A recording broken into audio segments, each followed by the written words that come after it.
Hello everyone and welcome to this video about Evil West, a third-person action-adventure game where you play as Jesse Rentier, the heir to the vampire hunting Rentier Institute led by your father William Rentier. The story is set in an alternative Wild West at the end of the 19th century. The game plays out as a linear story with lots of action and fast-paced explosive fun. You'll be punching and shooting your way through a range of enemies as you find out what the Sandbox, the vampires that you'll be facing against, have planned for the Wild West and stop them to save the United States. The gameplay is a mix of melee and range combat, utilising a massive knuckle duster gauntlet and a few ranged weapons, such as the revolver and rifle to name a few. The melee combat feels good. It is quite satisfying when you are able to uppercut and cannonball an enemy across the screen, especially when they hit one of the environmental hazards that are present and turns them, quite literally, into bits. I did have some difficulty getting the hang of the counter mechanism, which is a good kick to the face, but with time I got the hang of the timing, which is when the enemy glows orange as they attack. When it comes to range combat, the revolver can be hip-fired as there's no aim down sights for it.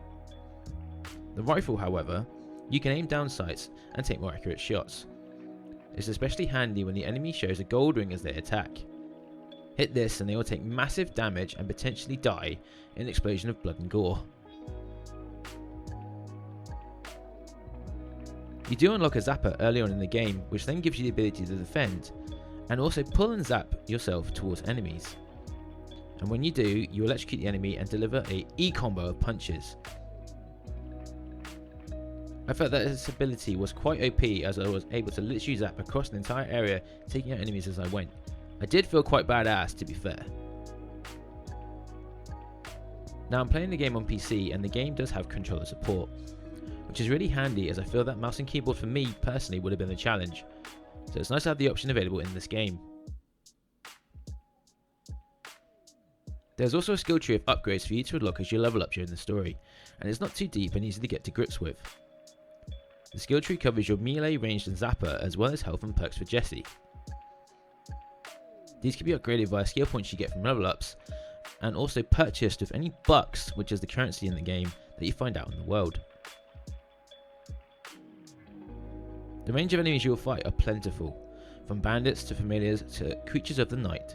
There is a mixed bag of enemies for you to deal with. The boss fight I played against was against a huge man-bat, so you had that to look forward to.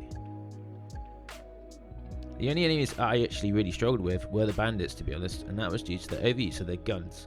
I literally got peppered to death by bullets, time and time again. Give me any creatures of the night instead.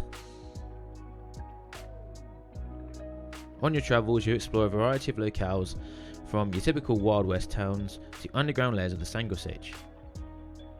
Exploration is good on this game, with nooks and crannies to explore and some puzzles for you to solve as well. So keep an eye out for any little extras that may benefit you on your journey.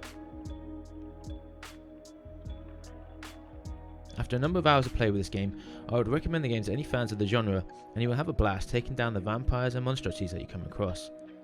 The game releases on the 22nd of November on PC, but it's also coming to last gen and next gen consoles, so you can get yourself a copy of the game for your console of choice. Now thank you so much to Sandbox Strategies and Focus Entertainment for giving me this opportunity to show you the game, and I hope you like this video and remember to like and subscribe if you do.